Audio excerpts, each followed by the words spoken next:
Travis Wayne Gazelle. One of the unspoken issues from Tim Ballard's case and the history of it, of how it happened, is not about a serial rapist who the lawyer designated as not a serial rapist. If you check the link to the lawsuit against Tim. But it's his concern as to why M. Russell Ballard would deny that he knew and met with Tim Ballard and approved of his organization to rescue children in slave and sex trade. As it's blown up, as Sean Reyes, our Attorney General, is now compromised because of his involvement with Tim Ballard. He was already compromised by being an unregistered foreign agent of the nation that hosted the big soccer game earlier. But the Church of Jesus Christ of Latter-day Saints has been trying to go on an anti-porn campaign, trying all kinds of ways to creep in to eventually shut down any and all porn, as this has been the church's habit in the state of Utah. They, in case you didn't know, there used to be a strip club in the basement of a building on North Temple. And the church had the state of Utah pass a law saying that no sexually oriented business can be within 200 feet of a school or a church, that type of thing. And so it was a plot to shut down this business because the blueprints of the building are such that it's with beyond the 200 feet except for the basement that was just 1 or 2 feet extended beyond the upper floor. So the church was able to get the government to shut that building down because of the basement. It was a plot to shut it down. And so the lawsuit against Tim Ballard, it has him attending a strip club. It's because the church disapproves of strip clubs. They disapprove of sex outside of their temples. And so these women are being used against Tim Ballard to claim that despite the consensual nature in the lawsuit, that Tim Ballard therefore was, some kind of sexual deviant as a result. This is all part of the plot to destroy Tim Ballard, all because M. Russell Ballard had a senior moment that Tim Ballard doesn't understand what's going on. He doesn't know why M. Russell Ballard would not be honest and upfront supporting him, that he had given his support for his corporation, his charity. And as a result, people miss the big picture. If M. Russell Ballard is not outright lying and purposely betraying Tim Ballard, that he's actually had a memory loss, like Sister Irene died from, this puts the church in greater jeopardy now. Because we all know they're old men running the church. That's always been an issue. As Brigham Young changed the administration for succession so that the president of the Quorum of the 12 Apostles becomes the president of the church when the president of the church dies. And so, I'm going to have to take a pause and come back. So, the structure is set up so that back in time, we've had many prophets of the church who, because of their age, are incapable of performing their duties as the president of the church. And there have been many news criticism about, oh no, who's running the church? Oh, chaos, pandemonium, dogs and cats living together, mass hysteria. And the church has to then come out, no, we have the Quorum of the 12 Apostles and the counselors and the presidency, they have their assignments and they keep doing them, blah, blah, blah. We're just not being led by a prophet anymore. And if you hadn't noticed, all 15 men are called prophets, seers, revelators, and nothing else. No translators. But this was not what Joseph Smith set up. Only Joseph Smith was a prophet, seer, revelator, translator, and president of the church, having the keys of Moses, not Peter. And so President Nelson, claiming to have the keys of Peter, which are the keys of the Quorum of 12 Apostle missionaries, means that Russell Marion Nelson is not the leader in the sense of having the keys of Moses. But Brigham Young decided to hand out prophet, seer, and revelator to his 12. And that's continued to this day. And in section 107, we have the Joseph Smith procedure for running the quorums. In section 107,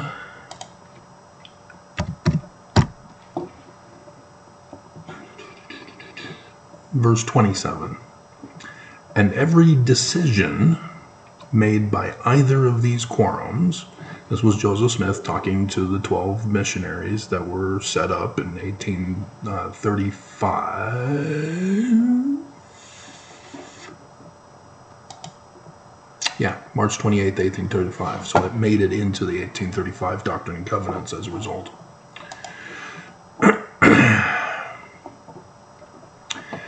And the 70 that were supposed to assist the Quorum of the 12 missionaries. Now, what the church doesn't want you to know was that Joseph Smith also had an administrative 12 called the High Council, in which they too had 70 to assist them with their assignments as administrative. And so Brigham Young did away with that. Made his 12 not only prophets, seers, and revelators, but also authoritative administrators. You need to know this, otherwise the church is going to con you and deceive you, claiming that Joseph Smith established what we currently practice today, and you then think that, oh, well, the temple no longer has this, and the younger generation never sees it, and so they don't know that it's there. The younger generation, born after 1978, know nothing about Brigham Young banning blacks from the priesthood. And so the rising generation of Mormons are believing in a church that's completely different than what the older generations know the church to be. And so the patriarch of the church, none of the younger generations know that we even had a patriarch, and that it was Spencer W. Kimball who did away with the final descendant of Hiram Smith. Did you even know it had to be Hiram Smith's descendants? Exactly. And so the administration of Joseph Smith is nothing like it is today. And if you don't know the history of when things changed and why they changed, if you're just a casual Mormon, you're going to be deceived. And so every decision of these two groups, because Joseph Smith is specifically speaking to them, they just got licensed.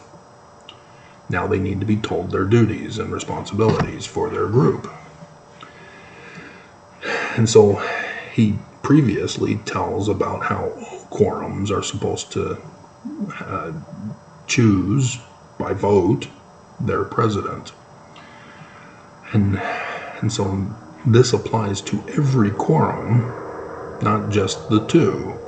And that's what's not understood here, that they purposely leave out. But every decision that is made by either of these quorums, any quorum, must be by the unanimous voice of the same. That is, every member in each quorum must be agreed to its decisions in order to make their decisions of the same power or validity one with another.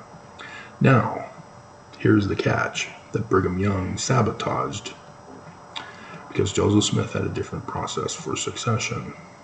Brigham Young changed it. And so now, because of the change that Brigham Young made, verse 28, a majority may form a quorum when circumstances render it impossible to be otherwise. A minority cannot form a quorum. And so, because of the change that Brigham Young made to have the 12 missionaries, as the president succeeds to the presidency of the church, but only to conduct business with a unanimous voice, must be in the majority. And so the 12 must have at least 7 members in order to conduct business to appoint the president of the 12 to be the president of the church.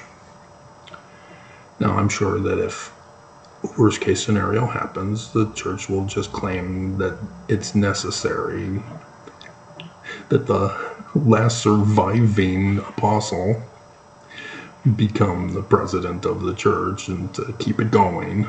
And Mormons will be gullible enough to disregard the authority from God to make it happen, to keep the church going. You know, like Wilford Woodruff did after the United States shut them down. But just know and understand that what Tim Ballard was exposing activates this. And so what you have now is Russell Marion Nelson is no longer leading the church. He's stuck at home. He has to recuperate from his fall, both symbolically, sign in the heavens, and physically.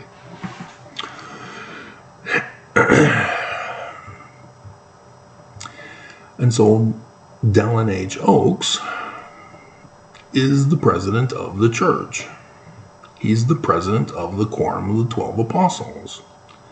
Because Russell Marion Nelson is removed from the equation, it defaults to the Quorum of the 12 Apostles to run the church.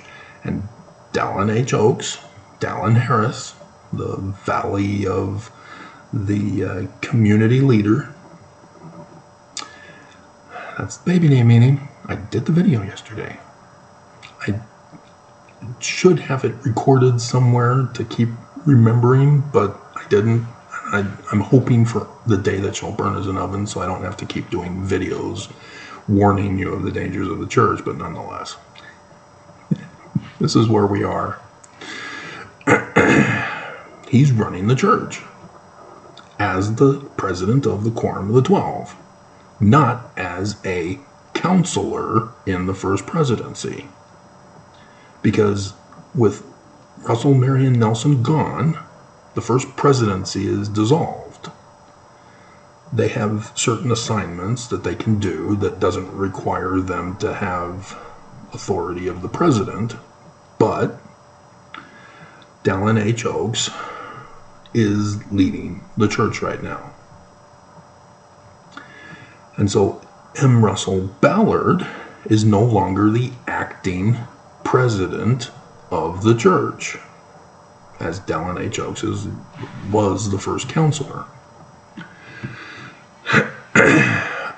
and so it's weird that the church doesn't come right out and tell us that this is what's going on right now. Now, Nelson came out and confessed that he fell. But for him not to say, Dallin H. Oaks, as the president of the Quorum of the 12 Apostles, is now going to lead the church while I try to recuperate. Simple thing to do, they didn't do it. All Mormons are now deceived and confused by events that occur as a result, such as M. Russell Ballard. People, and even the church during conference, they still called him acting president of the Quorum of the 12 Apostles. They did not tell us that Dallin H. Oaks is the president of the church as the president of the Quorum of the 12 Apostles. They're deceiving us. And so you have Russell Marion Nelson out. M. Russell Ballard.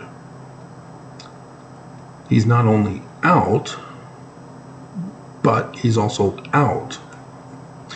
Because what Tim Ballard is exposing is that M. Russell Ballard is not competent to do his job. He's having memory loss. Either that or he's lying. But if you watched his talk at conference, it was his farewell. If you've been in the church long enough and had been paying attention to conference talks about apostles who are about to die, he gave his farewell talk. He was reminiscing. That's a clear indicator he knows his time is ending. And so then you have the Tim Ballard scandal, memory loss, common with old age. Sister Irene had memory loss earlier on. It's an actual mental damage in her brain that was causing that. And so M. Russell Ballard is out. 2 of the 15 are now out. Jeffrey R. Holland, still out. He's no longer functioning in the 12. So 3 are now out. Henry B. Eyring. He's 90 years old. If you watch him carefully, he puts on a fake smile. When you watch him walk,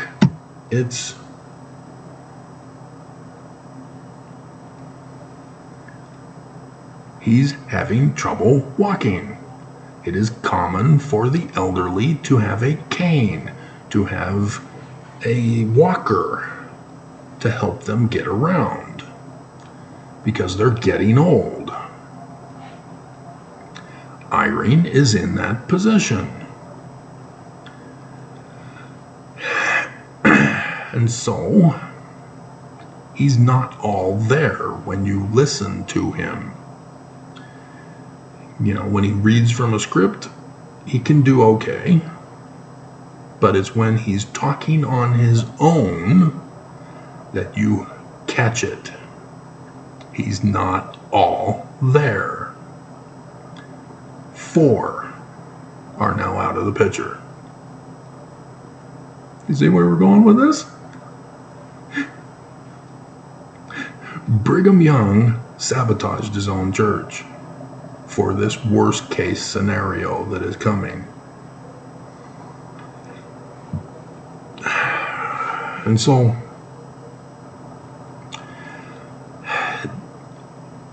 technically, what you would have is, even though there's 4, there's still 11. And that's more than a majority to form a quorum and to conduct business. But Dallin H. Oaks is not the president of the church. He's only the president of the Quorum of the 12 and leading the church. And so it's kind of interesting that 3 of the 14 remaining are out. But what happens if Dallin H. Oaks also dies? Because M. Russell Ballard isn't competent enough to be the president of the church. And if they did it because of tradition, oops.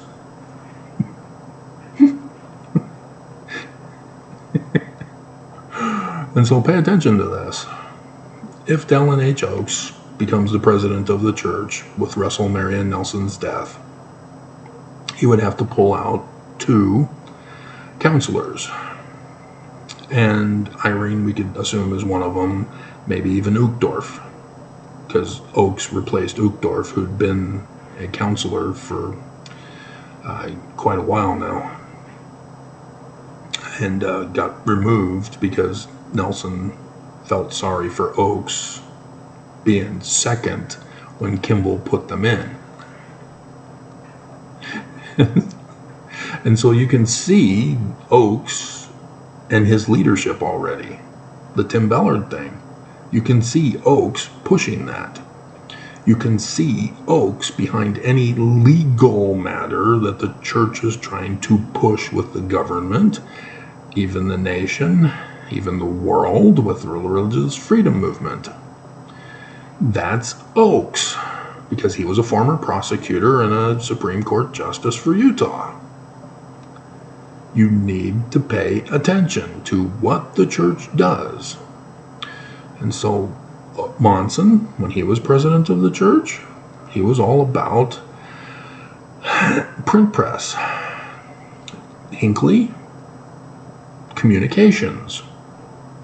Knowing what they did before becoming an apostle and thus the president of the church can help you understand what they do when they're president of the church.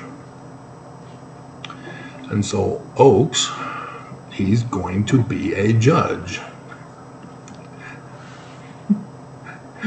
And what have we been told about the latter days? That it is a day of judgment. You're all doomed. Literally, not just comedically. And so, by pulling out 2, if Irene also goes, it'd have to be Uchtdorf and maybe Bednar. I don't know. But Uchtdorf becomes the lead apostle now. If we have all these others going, and Dallin becomes the president of the church. And so if Dallin doesn't want Uchtdorf to be a counselor, Uchtdorf would be the president of the Quorum of the 12, because he's now the senior apostle. And then Bednar, Cook, Christofferson, Anderson, Rasband, Stevenson, Renland, Gong, and Suarez. That is the rank. And so that's something to be aware of, that I can see that is hidden and about to explode. And if we do get the war here in Utah and prophets are caught in the crossfire, oops, they would have to flee to fulfill Joseph Smith's prophecy that they would flee and abandon Mormons. But nonetheless, I'm sure they would justify it by saying, we need to preserve the church. We have to flee for your safety, Mormons. Stay behind. Sacrifice yourself so that we can be saved. Just like missionaries all over the world. They're abandoning the missionaries right now. The missionaries need to be called home. And so here I am again, demanding the Church of Jesus Christ of Latter-day Saints bring the missionaries home. I know it fulfills Heber C. Kimball's prophecy, but I don't want Mormons to be destroyed. Mormons don't get that. They want me to be destroyed and murdered. But this is so sick and wrong. But anyway, just something to think about as we're in Armageddon.